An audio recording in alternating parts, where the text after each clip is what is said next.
La preuve par 9.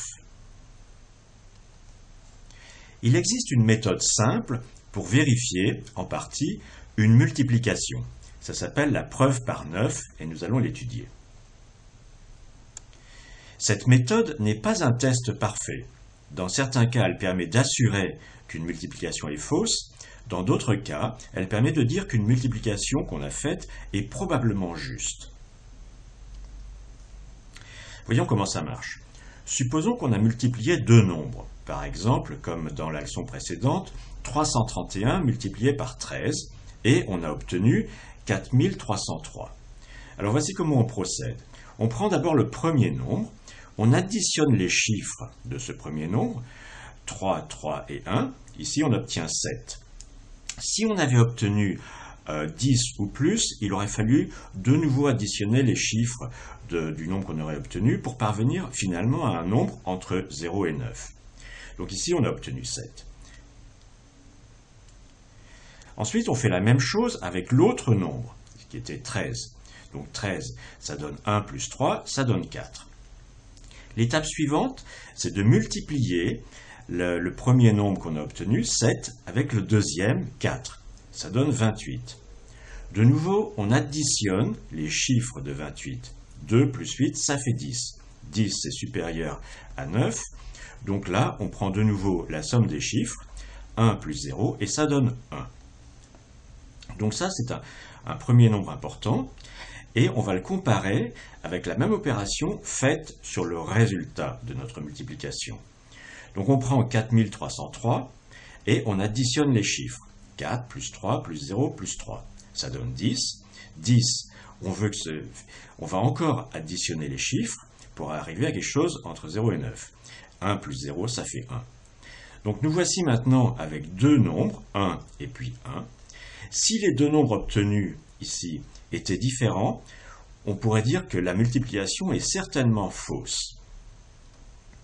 Mais si les deux nombres obtenus sont égaux, comme c'est le cas ici, puisqu'on a 1 et 1, la multiplication est probablement juste. Deuxième exemple, on a calculé que 4752 multiplié par 347, ça donnait 1 648 944. Vérifions de nouveau cette multiplication avec la preuve par 9.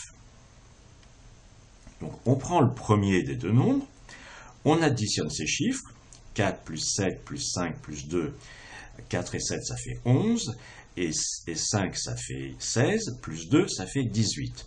C'est pas encore un nombre plus petit que 10, donc de nouveau on additionne les chiffres, 1 plus 8 ça fait 9. Le deuxième nombre de la multiplication, 3, 4, 7, 347. On additionne 3 plus 4 plus 7.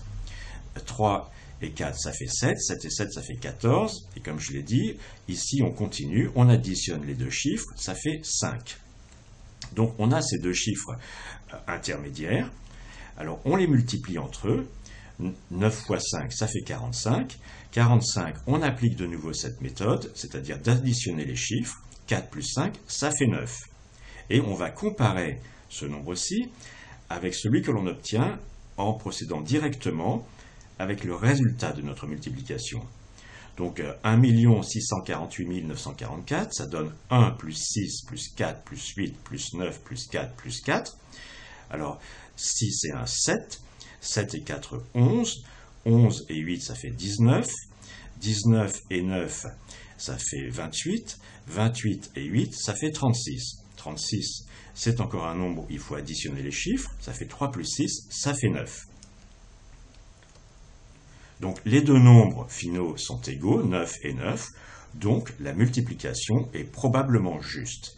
Voilà ce que c'est que la preuve par 9. Elle permet, dans certains cas, de dire qu'une multiplication est certainement fausse, et dans d'autres cas, quand les deux nombres qu'on obtient sont égaux, qu'elle est probablement juste.